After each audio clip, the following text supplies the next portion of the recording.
لا شريك له ونشهد أن سيدنا ومولانا محمدا عبده ورسوله صلى الله عليه وعلى آله وأصحابه وبارك وسلم تسليما كثيرا كثيرا.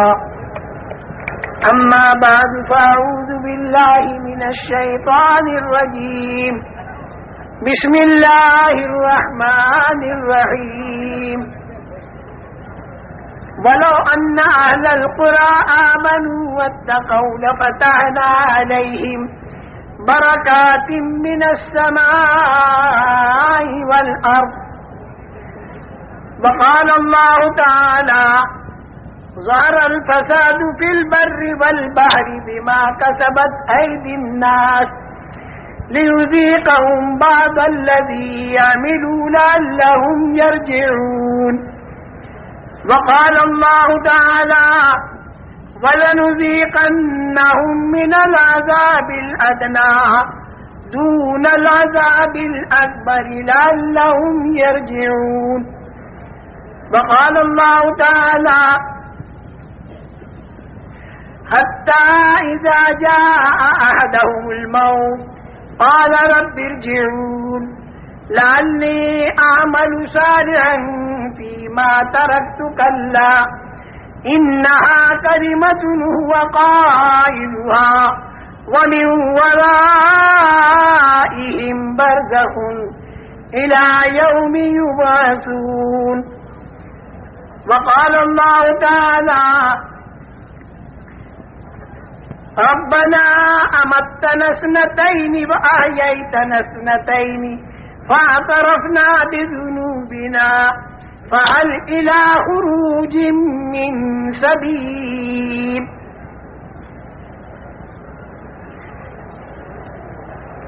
میرے محترم دوستوں اور بزرگوں، دنیا کے اندر زندگی بسر کرنے کے طریقے دو ہیں. ایک طریقہ وہ ہے جو اللہ نے تجویز کر کے دیا، دوسرا طریقہ وہ ہے جو انسان خود تجویز کرے. انسان جو طریقہ خود تجویز کرے گا وہ صرف موجودہ زمانے کو سامنے رکھ کر تجویز کرے گا.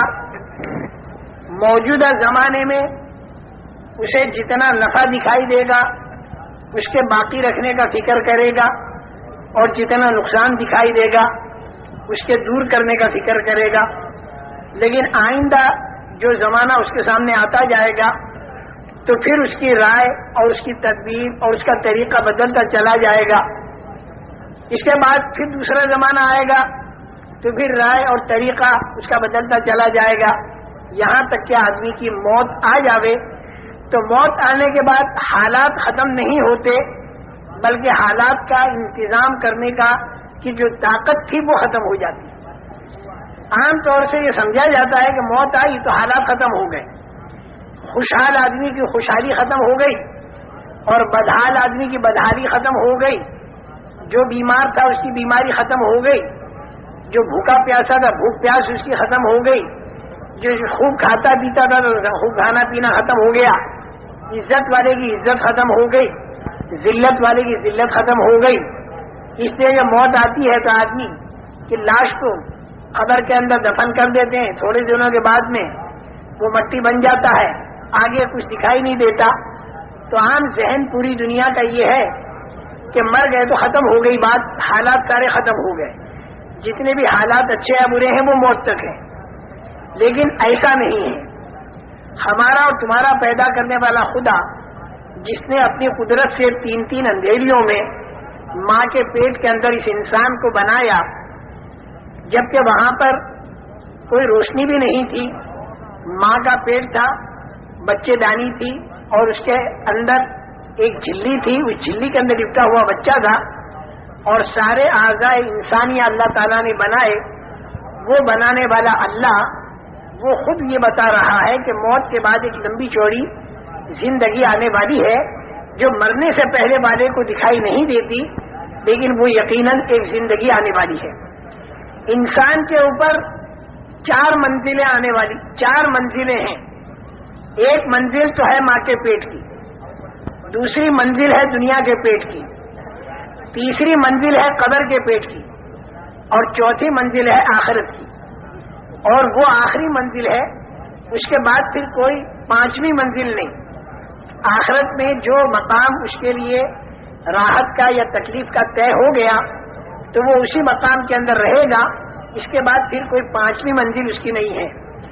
یہ بات الگ ہے کہ کوئی ایمان والا اگر اپنی بدعمالیوں کی وجہ سے جہنم میں گیا تو جہنم کے اندر وہ پاک اور صاف ہو کر اور پھر وہ جنت میں چلا جائے گا، لیکن بغیر ایمان کا جو آدمی ہوگا، جس کے اندر ایمان نہیں ہوگا، جو کفر والا ہوگا اور شرک والا ہوگا، وہ جب جہنم میں جائے گا تو وہ اس کی آخری منزل ہوگی اور اس کے اندر سے وہ نکلے گا نہیں۔ یہ 4 منزلیں ہیں انسان پر۔ ماں کے پیٹ کی منزل میں تو انسان کی ذات بنی، اس کی آنکھ بنی، کان بنے، زبان بنی، ہاتھ پیر بنے، دل دماغ بنا، پھر اندر کی ساری چیزیں بنی۔ ماں کے پیٹ کے اندر تو انسان کی ذات بنی اور اس میں انسان کو ذرہ برابر اختیار نہیں تھا، لڑکا بننا یا لڑکی بننا، کالا بننا یا گورا بننا، خود انسان کو بننے والے کو بھی اختیار نہیں تھا اور اس کے ماں باپ کو بھی اس کا اختیار نہیں تھا۔ یہ بالکل ہمارے اختیار سے باہر مسئلہ اللہ جل جلالہ و عز والہ نے اس انسان کو ماں کے پیٹ کے اندر بنایا۔ اس کے بعد دوسری منزل ہے دنیا کی۔ دنیا کی جو منزل ہے، اس منزل میں اللہ نے اس انسان کو ہلکا سا اختیار مرحمت فرمایا، اور یہ اختیار عجیب و غریب چیز ہے۔ اللہ نے اس دنیا میں انسان کو ہلکا سا بھلے اور برے کا اختیار نصیب فرمایا۔ جیسے املی کا بیج بولے یا آم کی گٹھلی بولے، آم کی گٹھلی بوئے گا تو آم کا درخت تیار ہوگا، اور املی کا بیج اگر بوئے گا تو املی کا درخت تیار ہوگا۔ اسی طریقے سے یہ انسان یہاں پر بھلا کرے یا برا کرے، دونوں باتوں میں اختیار ہے۔ یہ ہاتھ اللہ نے دیے ہیں، جب تک روح انسان کے اندر موجود ہے تو اس ہاتھ پر آدمی کو اختیار ہے اس بات کا کہ اس سے سب کا خیرات دے، اس سے کسی رونے والے کو چپ کرے، کسی کے آنسو پوچھے، کسی کو روٹی کا ٹکڑا دے، اور اس بات کی بھی اللہ نے اسے طاقت دی ہے کہ اس ہاتھ سے کسی پر ظلم کرے۔ دونوں طاقتیں اللہ نے اس انسان کو دی ہیں، بھلے کی اور برے کی۔ دیکھو فرشتہ جو ہے وہ تو مجبور محض ہے، اس کو تو جتنا اللہ نے کہہ دیا وہی کرنا ہوگا، اس کے خلاف کرنے کی فرشتے میں طاقت نہیں۔ اسی طریقے سے آسمان ہے، زمین ہے، چاند ہے، سورج ہے، ستارے ہیں، یہ جتنی مخلوقات ہیں انسان کے علاوہ، یہ ساری مخلوقات مجبور محض ہے، اللہ کے امر کے تابع ہے۔ اگر ہوا کو اللہ حکم دے دے کہ معمول کے مطابق چلے تو ہوا معمول کے مطابق چلے گی، لوگوں کے کام بنتے رہیں گے، اور اگر ہوا کو اللہ حکم دے دے کہ وہ معمول سے اوپر ہو کر چلے تو اسی ہوا کا نام پھر طوفان بنتا ہے اور اس سے زندگیاں اجڑ جاتی ہیں۔ ایسے ہی پانی اللہ کے حکم کے تابع ہے، زمین اللہ کے حکم کے تابع ہے، اور آسمان بھی اللہ کے حکم کے تابع ہے۔ جو حکم ان چیزوں کو ملتا ہے یہ چیزیں وہی کرتی ہیں، اس کے خلاف کرنے کی ان میں طاقت نہیں رکھی۔ سورج اور چاند کی روش اللہ نے مقرر کر دی، اسی روش کے مطابق وہ چلتے ہیں، اس میں کوئی ان کے اختیار کو دخل نہیں، مجبور محض ہے۔ جون سے آسمان پر فرشتوں کو سجدے کا حکم ہوا وہ فرشتے سجدہ کرتے ہیں، ایک آسمان پر رکوع کرتے ہیں، ایک آسمان پر قیام ہے، ایک آسمان پر قعدہ ہے۔ ہزاروں سال سے جو حکم ملا وہ کر رہے ہیں، اس کے خلاف کرنے کی طاقت فرشتوں میں اللہ نے نہیں رکھی۔ لا یعصون اللہ ما امرہم ویفعلون ما یؤمرون۔ سجدہ کے لیے کہا تو وہ سجدہ ہی کرے گا، وہ فرشتہ پھر رکوع نہیں کرے گا، پھر اسے اگر رکوع کا حکم ہو جائے تو رکوع ہی کرے گا، پھر وہ سجدہ نہیں کرے گا، جو کہا جائے گا وہ کرے گا۔ لیکن انسان جو ہے وہ ایسا نہیں ہے۔ انسان کے اندر اللہ نے دونوں طاقتیں رکھی ہیں، فرما برداری کی بھی طاقت رکھی ہے اور نافرمانی کی بھی طاقت رکھی ہے۔ انسان فرشتوں جیسا نہیں کہ وہ جو کہا جائے وہی کرے، کیونکہ فرشتہ تو جو کہا جائے وہی کرے گا، اس کے خلاف کرنے کی طاقت نہیں۔ اور انسان کے اندر دونوں طاقتیں رکھی ہیں، فمنکم مومن ومنکم کافر۔ اس میں ایک طبقہ ایمان والا ہوگا، ایک طبقہ کفر والا ہوگا، ایک طبقہ فاسق ہوگا، ایک طبقہ مومن ہوگا، ایک طبقہ ماننے والا ہوگا، ایک طبقہ نہ ماننے والا ہوگا، اور اسی پر سارے حالات کا دار و مدار ہے، دنیا کے بھی اور آخرت کے بھی۔ جتنے اس دنیا کے اندر حالات آتے ہیں وہ حالات کے لانے والے تو ہے اللہ، عزت اور ذلت، کامیابی اور ناکامی، اطمینان اور پریشانی، خوف اور امن، بیماری اور تندرستی، موت اور حیات، طبیعت کے موافق حالات یا طبیعت کے خلاف حالات جو اس دنیا کے اندر آتے ہیں، اس حالات کے لانے والے تو ہے اللہ۔ اللہ کے ارادے سے وہ حالات آتے ہیں، جیسا اللہ ارادہ کرتے ہیں ویسے حالات آتے ہیں۔ بعض مرتبہ ذلت کا نقشہ ہوتا ہے، لیکن اللہ کا ارادہ ہو جائے تو اسی میں عزت آ جاتی ہے۔ حضرت یوسف علیہ السلام کا سارا نقشہ ذلت کا تھا، دو مرتبہ ان کا بکنا اور زنا کی تہمت لگ کر جیل خانے کے اندر جانا، یہ ذلت کا نقشہ تھا، لیکن اللہ نے ارادہ عزت کا فرما دیا تو اپنی قدرت سے حضرت یوسف علیہ السلام کو ایسی عزت مل گئی کہ دنیا کے کروڑ آدمی ہزاروں سال کے بعد بھی ان کا احترام کرتے ہیں۔ اور بعض مرتبہ نقشہ سارا عزت کا ہوتا ہے، لیکن اسی کے اندر اللہ تعالیٰ کا ارادہ ذلت کا ہو جاتا ہے تو پھر وہ آدمی ذلیل ہوتا ہے۔ جیسے قارون، سارا نقشہ اس کے پاس عزت کا تھا، لیکن اللہ جل جلالہ و منوالہ نے اسے اتنا ذلیل کیا کہ آج دنیا کے کروڑ انسانوں میں کوئی شریف آدمی اپنے بیٹے کا نام قارون رکھنے کو تیار نہیں۔ تو میرے محترم دوستو، حالات جو آتے ہیں انسان پر وہ اللہ کی طرف سے آتے ہیں، اللہ ہی حالات کو لاتے ہیں، لیکن اللہ تعالیٰ کے حالات لانے کا ایک ضابطہ اور ایک قانون ہے۔ اللہ تعالیٰ جتنی ضابطے کی رعایت کرتے ہیں اتنی کوئی ضابطے کی رعایت نہیں کرتا۔ اللہ نے ضابطے بنا رکھے ہیں، ضابطے کی اتنی رعایت ہے کہ لئن اشرکت لَيَحْبَطَنَّ عَمَلُكَ وَلَتَكُونَنَّ مِنَ الْخَاسِرِينَ، یعنی معصوم سے معصوم تر شخصیتوں سے اللہ یہ کہتے ہیں کہ اگر شرک کیا تو اعمال سارے ختم ہو جائیں گے اور نقصان والوں میں تم بن جاؤ گے۔ آپ اندازہ لگاؤ کہ ضابطے کی اللہ کے ہاں کتنی رعایت ہے۔ یہ حالات جو آتے ہیں دنیا میں اور آخرت میں، یہ ایک ضابطے کے ماتحت آتے ہیں، بلا ضابطہ اندازن نہیں آتے۔ اور ضابطہ اللہ کا حالات لانے کے لیے دنیا کے اندر کی پھیلی ہوئی چیزیں نہیں ہیں، بلکہ انسان کے بدن سے تیار ہونے والے اعمال ہیں۔ بہت بڑا مغالطہ ہر زمانے میں بڑی بھاری اکثریت انسانوں کی کو لگا، اور آج کے زمانے میں بھی بہت بھاری غلطی کروڑ انسانوں سے جو ہو رہی ہے وہ یہ ہو رہی ہے کہ عام طور پر انسان یہ سمجھ رہے ہیں کہ ہمارے حالات کا بننا اور بگڑنا یہ موقوف ہے چیزوں کی کمی اور بیشی پر۔ اگر چیزیں ہمارے ہاتھ میں زیادہ ہوں گی تو ہمارے حالات بنیں گے، اور اگر چیزیں ہمارے ہاتھ میں کم ہوں گی تو ہمارے حالات بگڑیں گے۔ یہ عام لوگوں کا ذہن ہر زمانے میں رہا، فرعون کا بھی یہی ذہن رہا، قارون کا بھی یہی ذہن رہا، اور جتنی نافرمان قومیں گزری ان سب کا ذہن یہ رہا کہ ملک اور مال، روپیہ اور پیسہ، سونا اور چاندی، دکان اور کھیت، یہ جتنی چیزیں ہمارے ہاتھ میں زیادہ ہوں گی اتنے ہمارے حالات بنیں گے۔ اللہ کی طرف سے بھیجے ہوئے جو انبیاء کرام علیہم السلام تھے، انہوں نے آ کر ہر زمانے میں انسانوں کا یہ ذہن بنایا کہ حالات آتے ہیں اللہ کی قدرت سے، حالات آتے ہیں اللہ کے ارادے سے، لیکن اللہ تعالیٰ نے حالات کے لانے کا ایک ضابطہ بنا رکھا ہے، اور وہ ضابطہ جو ہے وہ انسان کے بدن سے تیار ہونے والے اعمال ہیں، اور انسان کے دل کے اندر کا یقین ہے۔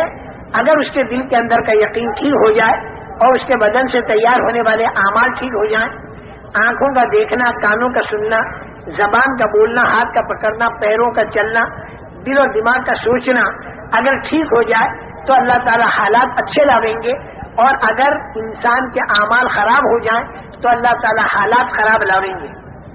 دوسرے لفظوں میں اس سے بھی آسان لفظ جو ہے وہ یہ کہ اگر دینداری ہوگی تو اللہ تعالیٰ کامیاب کریں گے، اور اگر بے دینی ہوگی تو اللہ تعالیٰ ناکام کریں گے۔ اگر دینداری کچے مکان والے کے پاس ہوگی تو اللہ کچے مکان والے کو کامیاب کریں گے، اور اگر بے دینی پکے مکان والے کے پاس ہوگی تو اللہ تعالیٰ پکے مکان والے کو ناکام کریں گے۔ لیکن ایک حیرت کی بات جو انسان کو حیرت میں ڈالتی ہے ہر زمانے میں اور آج کے دور میں بھی، وہ یہ کہ بہت سے دین والے، بہت سے ایمان والے، بہت سے اعمال والے، ان پر بھی تکلیفیں آ جاتی ہیں، اور بہت سے بغیر دین والے، بہت سے بغیر ایمان والے، بہت سے بے دین آدمی بہت سی مرتبہ دیکھے جاتے ہیں کہ وہ بڑے راحت میں ہوتے ہیں۔ اس کے بارے میں ایک بات اپنے ذہن میں بٹھا لیں، اصل کامیابی وہ ہے جو مل کر ختم نہ ہو، اور اصل ناکامی وہ ہے کہ جو آ کر ختم نہ ہو۔ ایک بات یہ ذہن میں بٹھا لیں، عام طور سے آدمی دیکھتا ہے کہ بے دین آدمی رشوت بھی لیتا ہے، جھوٹ بولتا ہے، دھوکہ دیتا ہے، غبن کرتا ہے، خیانت کرتا ہے، پیسہ اس کے پاس بہت ہے، کھانا کپڑا مکان سواریاں بہت مزے کے اندر ہے، تو آدمی سمجھتا ہے دیکھو بے دین ہے لیکن پھر بھی کامیاب ہے۔ لیکن اللہ تعالیٰ اس کو ناکام کہتے ہیں، کیونکہ یہ جو کامیابی دکھائی دی جا رہی ہے، یہ کامیابی موت پر ختم ہو جائے گی، اور بعض مرتبہ موت سے پہلے ختم ہو جاتی ہے، اور موت کے بعد پھر جو ناکامی شروع ہوگی تو وہ ناکامی بڑی لمبی ناکامی ہوگی، بڑی لمبی۔ اگر آدمی حالت کفر یا شرک میں مرا تو پھر وہ ناکامی ایسی ہوگی جو کبھی ختم نہیں ہوگی، جس کو اللہ تعالیٰ خسران المبین کہتے ہیں۔ اور اگر وہ حالت ایمان میں مرا تو چاہے دنیا کے اندر اس نے کتنی تکلیفیں اٹھائی ہوں اور لوگ اسے ناکام کہہ رہے ہوں، لیکن اللہ اسے کامیاب بتائیں گے، کیونکہ اس کو بعض مرتبہ مرنے سے پہلے پہلے ایسی کامیابی مل جاتی ہے کہ جسے دنیا کے انسان بھی کہتے ہیں واقعی کامیابی ملی، اور بعض مرتبہ دنیا کے پہلے تو آدمی نہیں دیکھ پاتے، لیکن مرنے کے بعد سے جو کامیابی شروع ہوتی ہے تو وہ ایسی کامیابی ہوتی ہے جو کبھی ختم نہیں ہوتی۔ موت پر حالات ختم نہیں ہوتے، بلکہ موت پر حالات بڑھ جاتے ہیں۔ اگر مرنے کے بعد اچھا حال آیا تو وہ اچھا حال بڑھ جائے گا، مرنے کے بعد اگر برا حال آیا تو وہ برا حال بھی بڑھ جائے گا۔ جیسے دنیا کے حالات ہیں ویسے نہیں رہیں گے، دنیا کا جیسا اچھا حال ہے، موت کے بعد اگر کسی کو اللہ نے اچھا حال دیا تو وہ دنیا جیسا اچھا حال نہیں ہوگا، بلکہ وہ بڑا ہوا ہوگا۔ چھوٹے میں چھوٹی ادنا سے ادنا درجے کی جنت اگر اللہ نے کسی کو دے دی جو ایمان کے ذرے پر ملے گی تو وہ اتنی بڑی ہوگی کہ جس کے اندر جو پوری دنیا سے 10 گنا بڑی ہوگی، اور 70-72 اس میں ہوں گی بیویاں، اور 80,000 اس میں ہوں گے خدمت گزار، اور دودھ کی نہریں، پانی کی نہریں، شہد کی نہریں اور پاکیزہ شراب کی نہریں اس کے اندر چل رہی ہوں گی۔ سونے اور چاندی کی اینٹوں کے بنے ہوئے مکانات ہوں گے، ان کے جوڑنے کا گارا مشک کا ہوگا، اور جنت کی زمین کی مٹی زعفران کی ہوگی، اور پتھر اور کنکر ہیرے اور جواہرات کے ہوں گے، اور جو نعمت ملے گی وہاں پر کبھی چھینے گی نہیں۔ جنت میں جانے والا ہر آدمی جوان ہوگا، جوانی اس کی کبھی ختم نہیں ہوگی، مرد بھی اور عورتیں بھی 30-33 سال کی عمر کے ہو کر جنت میں جائیں گے، چاہے مرنے کے وقت میں عمر ان کی 90 سال کی ہوئی ہو، لیکن جنت میں جاتے ہوئے 30-33 سال کی عمر ہوگی، اور 50 کروڑ سال کے بعد اگر اس جنتی کو دیکھا جائے تو ویسا ہی جوان جاپان 30-33 سال کا ہوگا۔ جوانی ملی ختم نہیں ہوگی، اور زندگی ملی تو وہ بھی کبھی ختم نہیں ہوگی۔ موت کا وہاں پر ڈر نہیں، مکانات کے بوشیدہ ہونے کا ڈر نہیں، نہروں کے سوکھنے کا خطرہ نہیں۔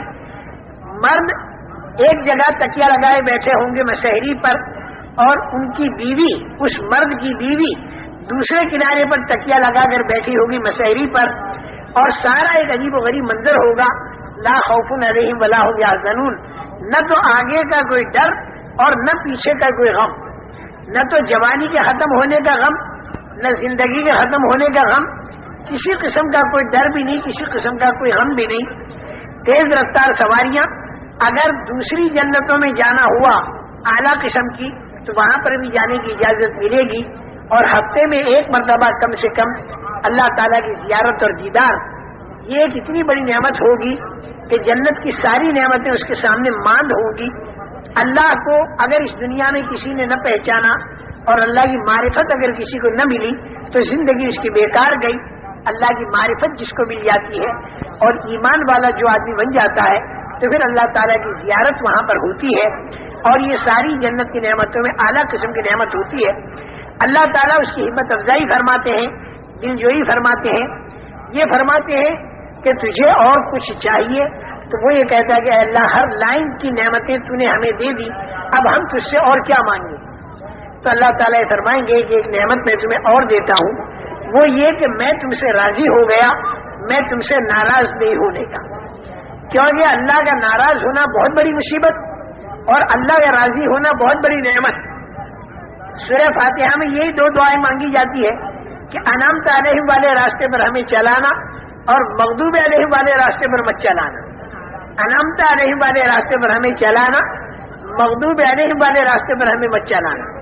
انعمت علیہم والا راستہ وہ ہے کہ جو اللہ کی رضامندی پر پورا ہوتا ہے، اور مغضوب علیہم والا راستہ وہ ہے جو اللہ کے غضب اور اللہ کی ناراضگی پر پورا ہوتا ہے۔ تو میں نے یہ عرض کیا میرے محترم دوستو کہ وہاں مرنے کے بعد جو اچھے حالات آئیں گے تو وہ بہت زیادہ اچھے ہوں گے، اور اگر خدا نہ خواستہ اگر برے حالات آئے تو وہ برے حالات بھی بہت ہی برے ہوں گے، جیسے دنیا کے ہیں ویسے نہیں۔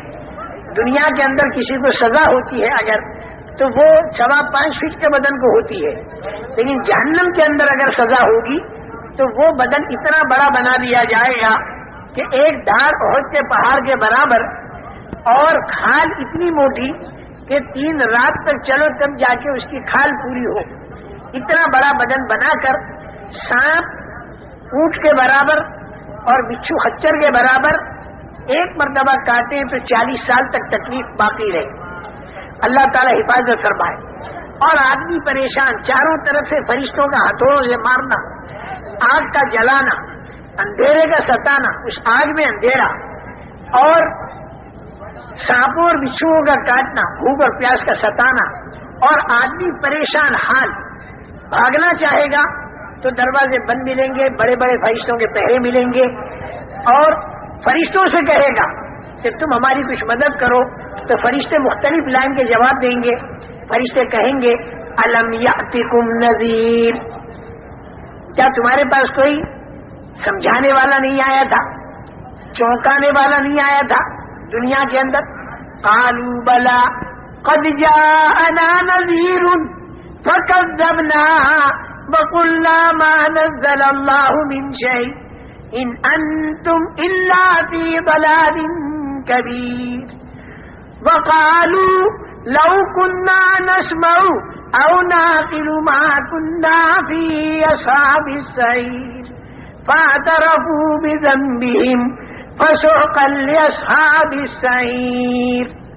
وہ کہیں گے بے شک ہم کو سمجھانے والے آئے تھے، قد جاءنا نذیر، تو ہم نے ان کو جھوٹا سمجھا۔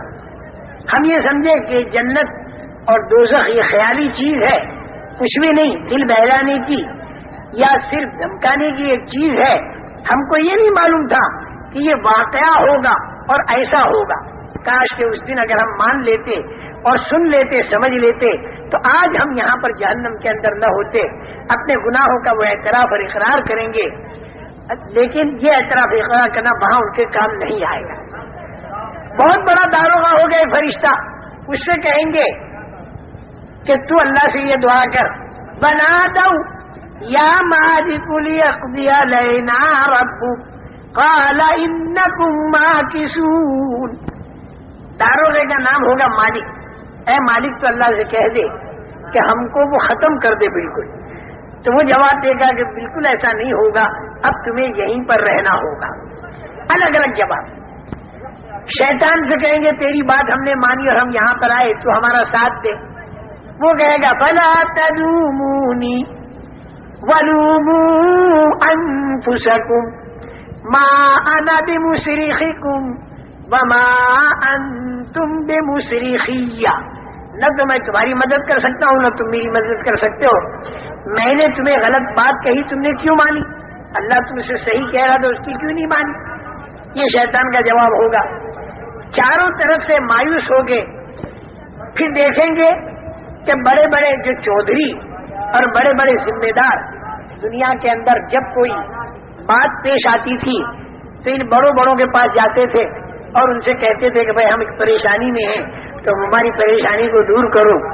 تو ان بڑوں بڑوں کے پاس بڑے لیڈر، بڑے نیتا، بڑے چودھری، بڑے سردار ان کے پاس جائیں گے اور کہیں گے ہمیں پریشانی میں ہیں، چاروں طرف سے ہم کو سانپ کاٹتے ہیں، فرشتے مارتے ہیں، آگ جلاتی ہے، ہم بھاگ نہیں سکتے، فرشتے ذرا بھی ہم پر رحم نہیں کرتے، شیطان ہمارا ساتھ نہیں دیتا، تم ہمارے بڑے ہو، تم ہمارے لیے کوئی راستہ سوچو.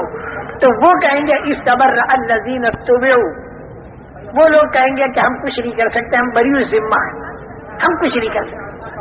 تب یہ چھوٹے پھر یوں کہیں گے کہ اب کی مرتبہ اگر اللہ نے ہم کو دنیا میں بھیجا تو اب ہم تمہاری پارٹی میں نہیں ہوں گے، اس لیے کہ تم نے ہم کو غلط راستہ بتایا. اور پھر وہ بددعائیں کریں گے، ربنا انا اطعنا سادتنا وکبراءنا فاضلونا السبیل ربنا آتهم ضعفین من العذاب ولعنهم لعنا کبیرا.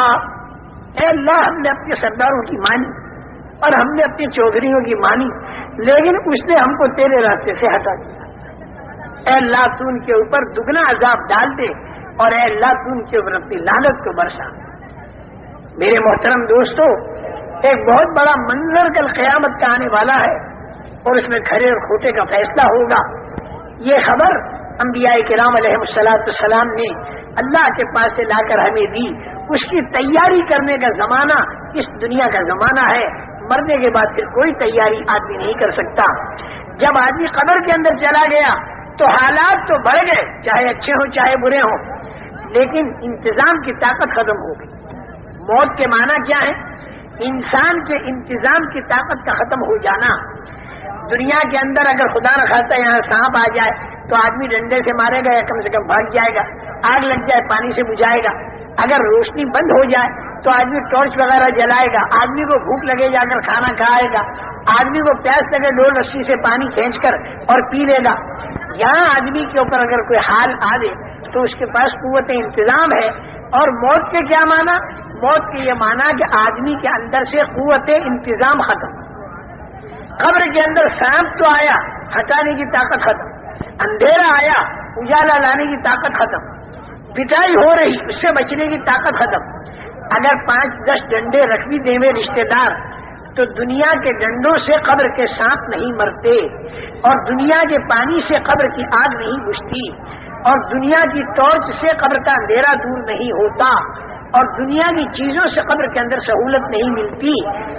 وہاں آدمی جب دیکھے گا کوئی راستہ نہیں تو پھر وہ اللہ سے یوں کہے گا کہ اے میرے اللہ، میرے کو تو واپس لوٹا دے. اتنا تو وہ بھی جانے گا کہ قبر میں میں کچھ کر نہیں سکتا، یہاں پر میں نماز نہیں پڑھ سکتا، اور یہاں پر میں روزہ نہیں رکھ سکتا، تسبیح اور تلاوت نہیں کر سکتا. اے اللہ، تو میرے کو دنیا میں واپس بھیج دے. کتنی بڑی دولت یہ دنیا کی زندگی تھی جو میرے ہاتھ سے نکل گئی. اب میرے کو معلوم ہوا کہ دنیا میں اگر ایک مرتبہ سبحان اللہ کہتا تو جنت میں میرے لیے ایک درخت بنتا، الحمدللہ کہتا تو درخت بنتا. دنیا میں میں صدقہ خیرات کرتا تو اس کا میرے کو بدلہ ملتا. دنیا میں میں اللہ کے دین کی دعوت کا کام کرتا، جو جتنے انسانوں میں دعوت کا کام پہنچتا اور جتنے انسانوں میں دینداری آتی ان سب کے برابر میرے کو اے اللہ ثواب ملتا. اب تو میرے کو دنیا میں واپس بھیج دے. اب میری سمجھ میں بات آ گئی، اب میں دنیا میں جا کر اچھے کام کروں گا. اللہ تعالیٰ فرمائیں گے کل بالکل نہیں. اور دیکھو ایک بات میں بتاؤں، دنیا کے اندر انسان پر جو تکلیف آتی ہے وہ تکلیف اس لیے آتی ہے تاکہ آدمی الٹا راستہ چھوڑ دے اور سیدھے راستے پر آ جائے. دنیا کے اندر کی تکلیف خدا کی ایک رحمت ہے. جب آدمی غلط راستوں پر چلتا ہے تو پھر اللہ تعالیٰ تنبیہ کے طور پر تکلیفیں ڈالتے ہیں، اور ان تکلیفوں کا منشا اور ان تکلیفوں میں مصلحت اللہ کی یہ ہوتی ہے کہ لعلہم یرجعون. بار بار اللہ تعالیٰ فرماتے ہیں کہ یہ چھوٹی تکلیفیں میں ڈالتا ہوں تاکہ تم پلٹا کھا جاؤ، یعنی غلط راستہ چھوڑ دو، صحیح راستے پر آ جاؤ. دیکھو میرے محترم دوستو، یہ باتیں جو میں آپ حضرات کو بتا رہا ہوں، کسی زمانے میں یہ باتیں بتانا کام تھا نبیوں کا. یہ باتیں حضرت موسیٰ علیہ السلام کے بتانے کی تھی. حضرت عیسیٰ علیہ السلام، حضرت نوح علیہ السلام، انبیاء کرام علیہ السلام دعوت دیتے تھے، لوگوں کے دلوں میں اللہ کی عظمت اور بڑائی پیدا کرتے تھے، مرنے کے بعد والی زندگی انہیں سمجھاتے تھے، اور چھپی ہوئی باتیں اللہ تعالیٰ ان کے اوپر کھولتا تھا تو وہ انہیں بتایا کرتے تھے، اور اللہ تعالیٰ کی بڑائی کو اتنے زوروں پر بیان کرتے تھے تاکہ آدمی کا ذہن بنے. یہ کام تھا نبیوں کا. لیکن حضور اکرم صلی اللہ تعالی علیہ وسلم پر اللہ تعالیٰ نے نبوت کو ختم کر کے اب یہ کام جو تھا یہ اس امت کے ذمہ ڈال دیا. تو میں بحیثیت ایک امتی ہونے کے آپ حضرات کے سامنے ان باتوں کو کرتا ہوں، اور آپ حضرات کی بحیثیت امتی ہونے کے اس دعوت کو لے کر پورے عالم کے اندر پھیل جائیں، کیونکہ لوگ اگر بغیر ایمان کے مرے تو مرنے کے بعد پھر ان کے پاس کوئی راستہ نہیں. مرنے سے پہلے اگر ان کا ذہن بنایا جائے تو ان کا ذہن بن سکتا ہے. اگر ان کا ذہن بنا اور وہ ایمان اور اعمال کی طرف آ گئے تو میں سچ کہتا ہوں ایسی قدر کریں گے اور جتنے آدمی دینداری پر آتے چلے جائیں گے ان سب کے برابر آپ کو ثواب ملے گا. دیگر انبیاء کرام علیہم السلام کو وقت ملا دنیا میں کام کا زیادہ، لیکن کام ملا تھوڑا. حضرت نوح علیہ السلام کو کام کتنا ملا؟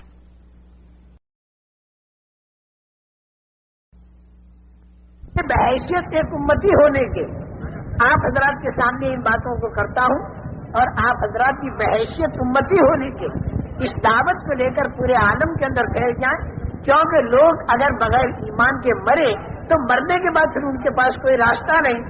مرنے سے پہلے اگر ان کا ذہن بنایا جائے تو ان کا ذہن بن سکتا ہے. اگر ان کا ذہن بنا اور وہ ایمان اور اعمال کی طرف آ گئے تو میں سچ کہتا ہوں ایسی قدر کریں گے اور جتنے آدمی دینداری پر آتے چلے جائیں گے ان سب کے برابر آپ کو ثواب ملے گا. دیگر انبیاء کرام علیہم السلام کو وقت ملا دنیا میں کام کا زیادہ، لیکن کام ملا تھوڑا. حضرت نوح علیہ السلام کو کام کتنا ملا؟ صرف اپنی قوم کے اندر انہیں کام کرنا تھا دین کا. انا ارسلنا نوحا الی قومہ. لیکن دعوتی لائن کی عمر کتنی ملی؟ 950 سال کی دعوتی لائن کی عمر ملی. ہر نبی کو کام ملا تھوڑا اور وقت ملا زیادہ.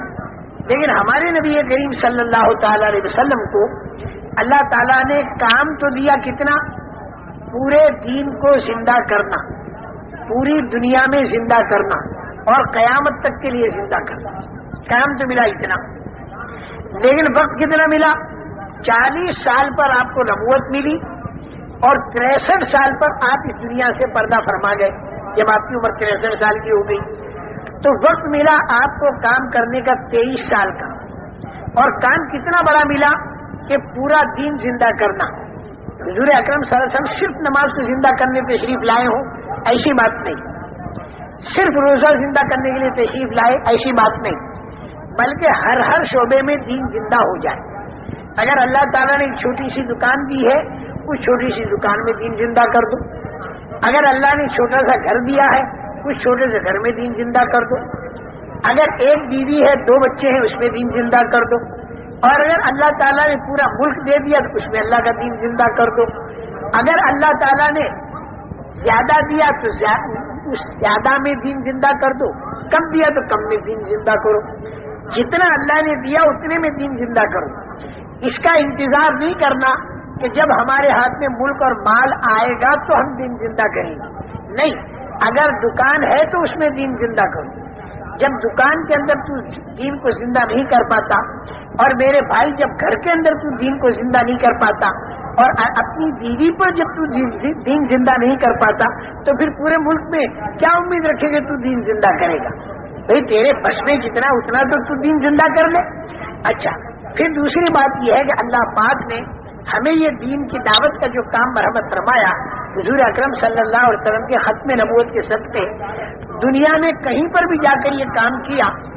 جب تک لوگوں کی سمجھ میں نہیں آیا اس وقت تک تو لوگوں نے کی مخالفت، لیکن جب ان کے ذہنوں میں بات آ گئی کہ یہ لوگ ہم سے کچھ نہیں چاہتے بلکہ ایمان کا زندہ کرنا، اخلاق کا زندہ کرنا، انسان میں انسانیت کا لانا یہ لوگ چاہتے ہیں، اور عملاً تجربہ بھی لوگوں کو ہو گیا کہ بھئی جو لوگ اللہ کے دین کی محنت میں لگے تو انہوں نے رشوتیں چھوڑی، انہوں نے دھوکہ دینا چھوڑ دیا، اور بیٹوں نے باپ کی فرما برداریاں شروع کر دی، اور شوہروں نے بیوی کے حقوق ادا کرنے شروع کر دیے اور ان کے دلوں میں آخرت کا فکر آیا تو پھر جتنے مخالفت کرنے والے تھے ان کے بھی دلوں میں محبت پیدا ہوئی اور کام اللہ تعالیٰ نے آسان کر دیا. ایسی جگہوں میں کہ جہاں پر دہریت کی فضا ہے اللہ تعالیٰ نے وہاں پر ہدایت کے علم برداروں کو اپنی قدرت سے کھڑا کر دیا. دین کا پھیلانا کام خدا کا ہے اور قلوب انسانیہ میں ہدایت کا اتارنا یہ کام خدا کا ہے. لیکن چونکہ یہ دنیا دارالاسباب ہے, ہر چیز سبب اختیار کرنے کے بعد اللہ تعالیٰ وجود میں لاتے ہیں. شادی مرد اور عورت ملتے ہیں تو اولاد پیدا ہوتی ہے. اولاد کا پیدا کرنا کام خدا کا ہے لیکن سبب کے درجے میں افرأیتم ما تمنون, مرد عورت کا ملنا ضروری ہوگا. یوں اللہ کو قدرت ہے کہ مرد عورت کے ملے بغیر بھی انسان بنا دے. جیسے حضرت آدم علیہ السلام کو بنایا, حضرت حوا رضی اللہ تعالی عنہا کو ماں کے بغیر بنایا, حضرت عیسیٰ علیہ السلام کو باپ کے بغیر بنایا. قدرت تو اللہ کی ہر چیز پر ہے لیکن ترتیب اللہ کی ہر چیز کے لیے یہ ہے کہ انسان اسباب اختیار کرے تو اس کے بعد اللہ کا ارادہ اگر ہو جائے تو نتیجہ اس کے اوپر مرتب ہوگا. اسی طریقے سے پورے عالم کے بسنے والے انسانوں کے دل تو ہیں خدا کے قبضے میں اور اللہ کے ایک اشارے پر اور اللہ کے ایک ارادے پر سب کے قلوب میں ہدایت آ سکتی ہے. لیکن چونکہ اللہ نے اس دنیا کو دارالاسباب بنایا اس بنا پر جیسے انبیاء کرام علیہ السلام نے جانی ماری قربانیوں کے ساتھ دعوت کی لائن کی ایک محنت کی, ایسی دعوت کی لائن کی محنت جب یہ امت کرنا شروع کر دے گی تو پھر اللہ تعالیٰ قلوب انسانیہ کو اپنی طرف پلٹا کھلائیں گے. اس کا تجربہ صحابہ کے دور میں بھی ہوا اور آج کے دور میں بھی ہوا. جہاں جہاں صحیح اصولوں کے ساتھ جانی اور مالی قربانیوں کے ساتھ نقل و حرکت ہوئی تو وہاں کے رہنے والے انسانوں کے قلوب کو اللہ نے پلٹا کھلایا اور ایک عمومی فضا دین کی بنی, ماحول دین کا بنا. لیکن میرے محترم دوستو, جب آدمی عناد کی وجہ سے یا ضدی پنے کی وجہ سے یا حق دھرمی کی وجہ سے اگر حق دھرمی پر آ جائے, عناد پر آ جائے, ضد پر آ جائے تو کتنا ہی دینی ماحول بنے اسے ہدایت نہیں ملتی. جیسے فرعون سمجھ تو ساری بات گیا لیکن اسے ہدایت نہیں ملی.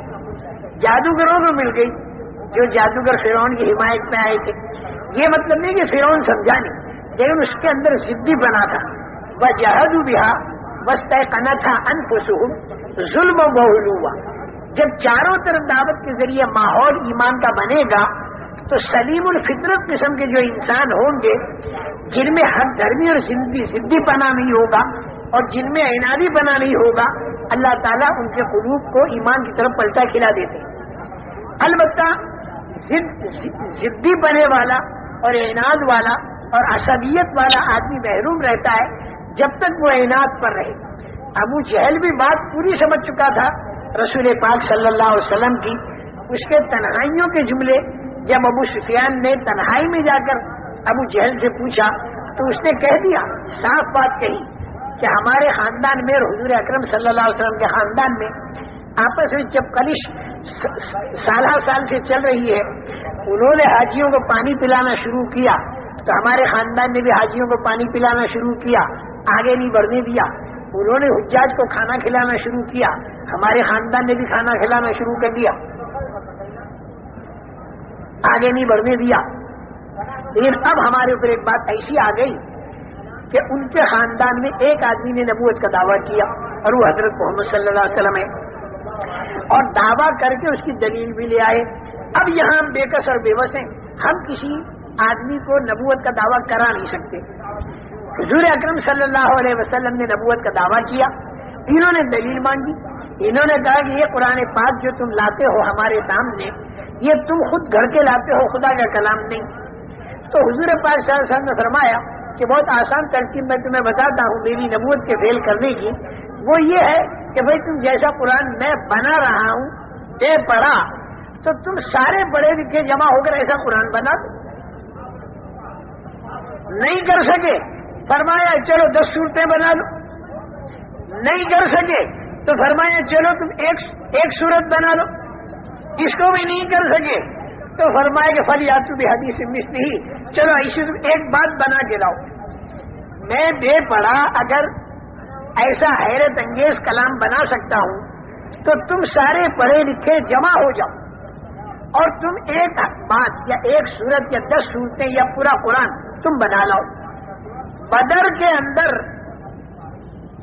ابو جہل اور عتبہ اور شیبہ اور ولید یہ سارے کے سارے گلا کٹوانے کو تیار ہیں، لیکن قرآن پاک جیسی ایک سورت بنانے کو تیار نہیں.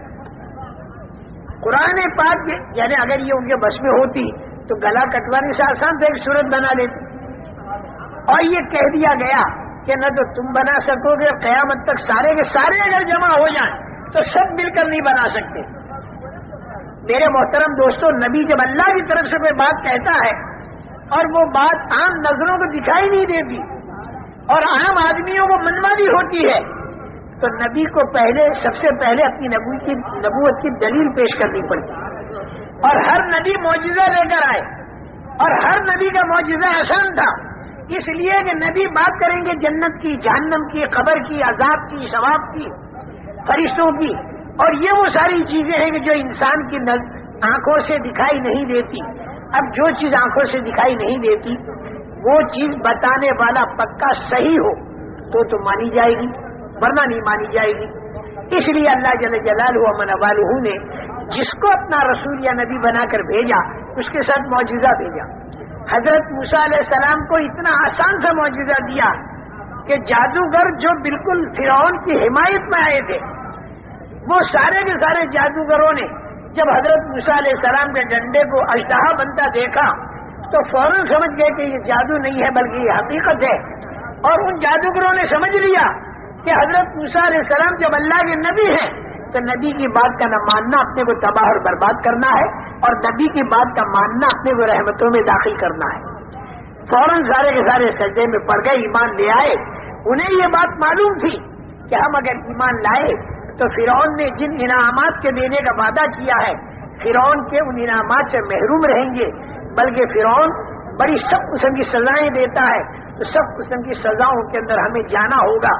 لیکن اس کے باوجود وہ ایمان والے بنے اور فرعون سے یہ کہہ دیا کہ تیرا بس اگر چلتا ہے تو ہماری موت تک چلتا ہے، ہم مر جائیں گے، اس کے بعد تو کچھ نہیں کر سکتا. اور ہم تو ایمان لے آئے، آمنا برب العالمین رب موسیٰ و ہارون، حضرت موسیٰ حضرت ہارون کے رب پر ایمان لے آئے. جب یہ ایمان لائے نا جادوگر جو فرعون کی حمایت میں آئے تھے تو تاریخی روایتوں میں یہ بات ملتی ہے، حدیث کی نہیں، تاریخی روایتوں میں یہ بات ملتی ہے کہ لاکھوں کا مجمع وہاں پر کھڑا تھا دیکھنے کے لیے، وہ لاکھوں کا مجمع ایمان والا بن گیا. اور فرعون کی بیگم جو محل سرائے میں تھی وہ وہاں پہ ایمان والی بنی، اور فرعون کے دربار کا ایک درباری وہ بھی ایمان والا بنا. اس نے اپنے ایمان کو چھپا رکھا. اور میں بتاؤں اس سے بھی آگے کی فرعون خود کے اندر بھی یقین پیدا ہو گیا کہ یہ بات بوگس نہیں ہے بلکہ حقیقت ہے. لیکن اگر اس بات کو میں مانتا ہوں تو میری مونچھ نیچی ہو جائے گی، میری ناک نیچی ہو جائے گی. بس اس کی سرکشی نے اسے ماننے سے روکا، ورنہ سمجھ میں تو بالکل اس کے بھی آ گیا تھا. اور قرآن اسے کہتا ہے وَجَحَدُوا بِهَا وَاسْتَيْقَنَتْهَا أَنفُسُهُمْ ظُلْمًا وَعُلُوًّا. انکار جو تھا وہ سرکشی کی وجہ سے تھا، اپنی بلندی اور بڑائی کی وجہ سے تھا. انکار اس وجہ سے نہیں تھا کہ سمجھ میں نہیں آیا، یہ قرآن کہتا ہے. ابو جہل کا بھی جو انکار تھا وہ صرف مونچھ کی وجہ سے تھا، صرف ناک اونچی رہے اس کی وجہ سے تھا. اس وجہ سے انکار نہیں تھا کہ سمجھ میں نہیں آیا. اس لیے کہ ایسی بات حضور اکرم صلی اللہ علیہ وسلم نے کہہ دی کہ آج تک کی رہتی دنیا اس بات کا مقابلہ کرنے سے عاجز ہے. حضور اکرم صلی اللہ علیہ وسلم پورے عالم کے لیے نبی بنا کر بھیجے گئے، قیامت تک کے سارے زمانوں کے لیے نبی بنا کر بھیجے گئے. تو اللہ تعالیٰ نے حضور اکرم صلی اللہ علیہ وسلم کو ایسا معجزہ مرحمت فرمایا کہ قیامت تک اس امت کے ہاتھ میں اپنے نبی کا معجزہ ہوگا، اور وہ معجزہ قرآن پاک ہے. زبور، توریت، انجیل جن زبانوں میں لکھی گئی وہ زبانوں کا جاننے والا ہمیں آج تک ایک نہیں ملا. ہم انکار نہیں کرتے کہ نہیں ہے، ہوں گے، لیکن ہم لوگ دنیا بھر میں پھرے، ہمیں ایک آدمی زبور کی زبان کا جاننے والا، توریت کی زبان کا جاننے والا، انجیل کی زبان کا جاننے والا نہ ملا. لیکن قرآن جس زبان کے اندر اترا اس کے جاننے والے خدا کے دشمن بھی لاکھوں کی مقدار میں دنیا کے اندر موجود ہیں، لیکن یہ سارے کے سارے مل کر قرآن جیسی ایک صورت نہیں بنا سکے۔ حضور اکرم صلی اللہ علیہ وسلم اللہ کے نبی تھے، ابو جہل بھی اس بات کو جانتا تھا، لیکن عناد کی وجہ سے اس نے انکار کیا اور مخالفت کی اور بدر میں آ کے گلا کٹوا دیا، لیکن آخر تک اس نے نہیں مانا۔ حضور اکرم صلی اللہ تعالی علیہ وسلم مدینہ منورہ تشریف لے گئے، یہودیوں کے مدرسے میں تشریف لے گئے اور اس مدرسے میں جا کر یہ پوچھا کہ بتاؤ توریت کے اندر یہ مضمون ہے کہ ایک نبی آنے والے ہیں آخری؟ ان کا ہے وہ مضمون، ان کا وہ جو آخری نبی آنے والے ہیں اس کے اندر یہ علامتیں لکھی ہیں؟ ان کا ہاں یہ علامتیں لکھی ہیں۔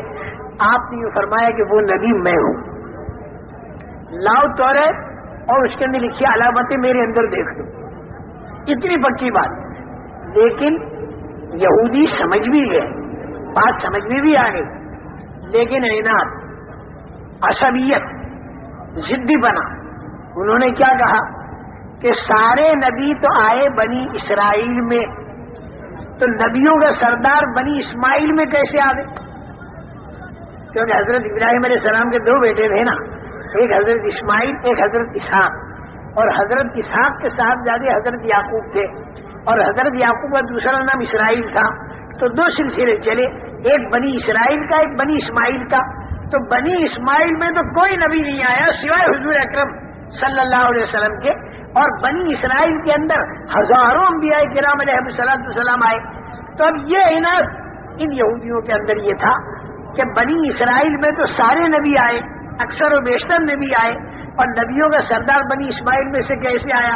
اگر بنی اسرائیل میں سے آتا تو ہم مانتے، لیکن چونکہ بنی اسماعیل میں سے اس لیے ہم نہیں مانتے۔ تو یہ بات یاد رکھنا، جب دعوت کے ذریعے ایمان کی فضا دنیا کے اندر بنتی ہے یا جس علاقے میں بنتی ہے، تو جو سلیم الفطرت قسم کے انسان ہوتے ہیں، جن میں ہر گرمی نہیں ہوتی، جن میں ضدی پنا نہیں ہوتا، جن میں عنادی پنا نہیں ہوتا، اللہ پاک انہیں ہدایت سے نوازتے۔ محروم ہدایت سے وہی آدمی رہتا ہے کہ جس میں ضدی پنا ہو اور جس نے اپنی استعداد اور اپنی صلاحیت کو ختم کر دیا۔ لیکن میرے محترم دوستو، ہمیں نہیں معلوم کہ کس کے دل کی صلاحیت ختم ہو گئی اور کس کے دل میں صلاحیت باقی ہے۔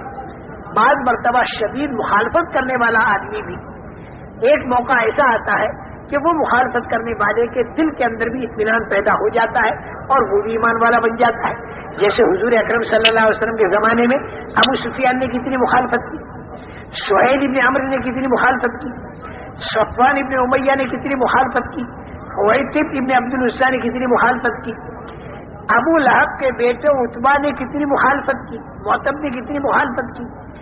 لیکن ایک دن وہ آیا کہ یہ جتنے مخالفت کرنے والے تھے، ان میں کے بہت سے ایمان والے بن گئے، اور ایسے ایمان والے بن گئے کہ انہوں نے ایمان کو دنیا میں پھیلانے کے لیے اپنی جان اور مال تک کو قربان کر دیا اور اللہ کے راستے میں اپنے آپ کو شہید بنا دیا۔ اس بنا پر ہم دنیا کے کسی آدمی کے ہدایت پر آنے سے حد نا امید نہ ہو، ہمیں تو پورے عالم کو اپنی محنت کا میدان بنانا چاہیے۔ میری بات جو مڑی وہ یہاں سے مڑی کہ یہ جو میں بات عقائد پر کہہ رہا تھا اور ایمانیات پر کہہ رہا تھا اور اللہ کے ضابطوں پر جو کہہ رہا تھا، یہ بات کرنا کام تھا نبیوں کا، لیکن حضور اکرم صلی اللہ تعالی علیہ وسلم کی تشریف آوری پر نبیوں کا آنا بند ہو گیا، اور وہ نبیوں والا کام سعادت مندی والا اور خوش نصیبی والا اس امت کو ملا۔ نبیوں کے اس کام سے جیسے اللہ کی رحمت برستی تھی، جب یہ امت اس کام کو کرے گی تو اللہ کی رحمت اس کام سے برسے گی، اور پورے عالم کے بسنے والے انسانوں کے اندر سے بے دینی ختم ہو کر دینداری آئے گی، اور جب دینداری آئے گی تو یہ جتنی فضائیں پریشانیوں کی دنیا کے اندر بنی ہوئی ہیں، یہ تو اپنی آنکھوں سے تم دیکھو گے کہ اللہ اس طریقے سے انفرادی اور اجتماعی پریشانیوں کو دور کرنے پر قادر ہیں کہ جیسے ناک بند ہو ایک آدمی کا اور چونا اور نوسادر کو رگڑ کر آدمی ناک کے پاس لاوے اور اس کا ناک کیسا کھلتا چلا جاتا ہے اور دماغ کیسا کھلتا چلا جاتا ہے، اس طریقے سے اللہ تعالیٰ ان پریشانیوں کے عالم کو دور کرے گا، اور آئندہ جو مرنے کے بعد والی پریشانیاں جو اس سے بھی زیادہ خطرناک قسم کی جو پریشانیاں ہیں جس کی طرف آدمی کا دھیان نہیں جاتا، اور آدمی مرنے کے بعد والی زندگی کو ایک سرسری سمجھتا ہے۔ سرسری اس لیے سمجھتا ہے کہ اس کو آنکھوں سے دکھائی نہیں دیتی، اس کو آنکھوں سے دکھائی نہیں دیتی۔ بہت سے آدمی تو بیچارے اسی کے اندر ڈوب رہے۔ ہم ایک سفر میں ہوائی جہاز میں تھے تو ایک بحریہ ہمارے پاس بیٹھا ہوا تھا، اس سے ہم نے تھوڑی سی بات کی، ذرا مانوس ہوا۔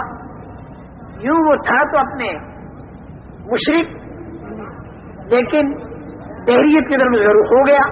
وہ کہتا میں وید وغیرہ کو بھی نہیں مانتا۔ پھر اس نے مجھ سے یوں کہا مولوی صاحب ایک بات میں تم سے پوچھتا ہوں۔ میں نے کہا پوچھو۔ انہوں نے مولوی صاحب دنیا کے کروڑوں آدمی بلکہ ارباں ارب آدمی اللہ کو مانتے ہیں، مسلمان بھی، ہندو بھی، کرسچن بھی، یہودی بھی، نصارہ بھی، لیکن اس نے کہا مجھے حیرت یہ ہوتی ہے کہ کسی نے اللہ کو دیکھا تو ہے ہی نہیں، پھر یہ اللہ کو کیسے مانتے؟ جو چیز دکھائی نہیں دیتی اسے ہم کیسے مانیں؟ اس نے کہا مولوی صاحب معاف کرنا، میں نے بہت سے جوگیوں سے پوچھا لیکن میرے کو اطمینان نہیں دلا سکے، کیونکہ میرے ماں باپ اسی لائن کے تھے۔ میں نے ان سے پوچھا، کسی نے میرے کو اطمینان نہیں دلایا۔ تمہاری باتوں سے میرا اندازہ یہ ہو رہا ہے کہ شاید تم مجھے سمجھا سکو کہ جو اللہ دکھائی نہیں دیتا اس اللہ کو ہم کیسے مانیں۔ میں نے کہا دیکھو، وہ ڈاکٹر بھی تھے، ٹوکیو سے کوئی ڈگری لے کر آ رہے تھے اور جا رہے تھے اپنے وطن۔ میں نے کہا دیکھو، بغیر دیکھے دنیا کے کروڑوں آدمی کروڑوں چیزوں کو مانتے ہیں، بغیر دیکھے دنیا کے کروڑوں آدمی کروڑوں چیزوں کو مانتے ہیں۔ اور میں نے کہا ان ملکوں کے اندر بھی جہاں بالکل جہلیت پھیلی ہوئی ہے وہاں پر بھی کروڑوں انسان کروڑوں چیزوں کو بغیر دیکھے مانتے ہیں۔ مجھے کہا مولوی صاحب کروڑوں کو تو رہنے تو تم 2-4 بتا دو ہمیں کہ جسے آدمی بغیر دیکھے مانتا ہوں۔ میں نے کہا ڈاکٹر صاحب ایک شرط ہے، بغیر دیکھے جو چیز مانی جاتی ہے وہ علامت اور نشانی سے مانی جاتی ہے، بغیر علامت اور نشانی کی نہیں مانی جاتی۔ یا تو چیز کو آدمی دیکھ کر مانتا ہے، اور بغیر دیکھے کب مانے گا؟ جب وہ چیز تو دکھائی نہ دے لیکن اس کی نشانی دکھائی دے۔ اور ذرا سوچ میں پڑا، میں نے کہا دیکھو زیادہ گھبراؤ مت ڈاکٹر صاحب، ابھی میں تمہیں بتاتا ہوں۔ میں نے کہا تمہاری عقل اور میری عقل دکھائی دیتی ہے؟ نہیں دکھائی دیتی۔ جتنے جہاز میں آدمی بیٹھے ان کی عقلیں آپ کو دکھائی دیتی ہیں؟ میں نے کسی ایک آدمی کی عقل زندگی میں آپ نے کبھی دیکھی کہ نہیں دیکھی؟ میں نے کہا بتاؤ عقل کو مانتے ہو کہ نہیں مانتے؟ میں کہا مانتا ہوں۔ میں نے کہا ایسا اندھا دھن نہیں مانتے بلکہ نشانی سے مانتے۔ آپ میرے کو عقل والا کہتے کیونکہ میرے اندر عقل کی نشانی ہے، اور وہ نشانی کیا کہ آدمی بہکی بہکی بات نہ کرے اور آدمی ڈھنگ کے کام کرے، اس کے اندر عقل ہے۔ اگر آدمی کی عقل کھوئی جاتی ہے تو پھر بہکی بہکی باتیں کرتا ہے، پتھر مارتا ہے، گالیاں دیتا ہے۔ یہ نشانی ہے عقل کے ہونے کی کہ میں بہکی بہکی آدمی بات نہیں کرتا۔ اس نشانی سے آپ نے عقل کو مانا، آپ نے دیکھ کر نہیں مانا۔ ہاں یہ بات تو ہے، دکھائی نہیں دیتی نہیں، بغیر دیکھے مانا اور نشانی اور علامت سے مانا۔ میں نے کہا دوسری مثال، میں نے کہا آپ کے اندر بھی روح ہے، میرے اندر بھی روح ہے، جان ہے۔ میں نے کہا یہ جان اور روح آپ نے دیکھی کسی کی؟ آپریشن جب آپ کرتے ہو تو بھی اندر جان نہیں دکھائی دیتی لیکن ہے زندہ وہ۔ لیکن روح کو مانا بغیر دیکھے، نشانی سے مانا، اور وہ نشانی کیا ہے؟ آدمی کی آنکھ دیکھتی ہے، کان سنتے ہیں، زبان بولتی ہے، ہاتھ پکڑتے ہیں، پیر چلتے ہیں، یہ علامت ہے، نشانی۔ اس سے آپ نے جان لیا کہ یہ آدمی زندہ ہے۔ میں نے کہا سوتے سانپ پر چیونٹی نہیں آتی اور مرے سانپ پر آتی ہے۔ سوتے آدمی کو گدھ نہیں کھاتا، مرے آدمیوں کو گدھ کھاتا ہے۔ میں نے کہا ضرور کو ڈاکٹر صاحب آپ اور میں بھی مانتے ہیں اور چیونٹی اور گدھ بھی مانتے ہیں۔ میں نے کہا یہ اتنی عام، حالانکہ دکھائی انہیں بھی دیتی نہیں لیکن علامت سے روح کو مانا گیا۔ اب وہ اور زیادہ ساؤٹا ہوا اور ہوائی جہاز میں سارا چاروں طرف کا جو مجمع تھا نا وہ متوجہ ہو گیا. اردو جتنے بھی جاننے والے سارے متوجہ ہو گئے. میں نے کہا 2 چیزیں میں نے بتائیں, ایک عقل ایک روح, بغیر دیکھے مانا لیکن نشانی. میں نے ایک تیسری چیز بھی لے لو. جنگل بیابان کے اندر اگر کوئی مکان بنا ہوا آپ نے دیکھا تو فوراً آپ کے ذہن میں یہ بات آئے گی کہ یہ مکان خود نہیں بنا بلکہ اس کا کوئی بنانے والا ہے. آپ نے اس بنانے والے کو دیکھا, ہم کا نہیں, تو بغیر دیکھے بنانے والے کو مانا, اس کا ہم مانا. لیکن آپ یہ نہیں بتا سکتے کہ وہ بنانے والا کالا ہے کہ گورا, لمبا ہے کہ ٹھیکنا. میں یہ نہیں بتا سکتے, لیکن اتنا تو آپ کو ماننا پڑے گا کہ اس مکان کا کوئی بنانے والا ہے. کہا یہ بھی مانتا ہوں. میں نے یہ مکان نشانی ہے اس بات کی کہ اس کا کوئی بنانے والا ہے. 3 باتیں ہو گئی. میں چوتھی لے لو. میں آپ کو ڈاکٹر مانتا ہوں, آپ کو کالج میں جاتے ہوئے میں نے دیکھا نہیں, آپ کی وہ سرٹیفکیٹ میں نے دیکھی نہیں, لیکن پھر بھی میں آپ کو ڈاکٹر مانتا ہوں. کیوں کہ آپ کے اندر نشانی ہے اس بات کی کہ آپ ڈاکٹر ہیں. بیماروں کو دیکھتے ہیں, دوا دیتے ہیں, طبیعت ٹھیک ہو جاتی ہے. اس سے معلوم ہوا کہ آپ ڈاکٹر ہیں, یہ نشانی ہے.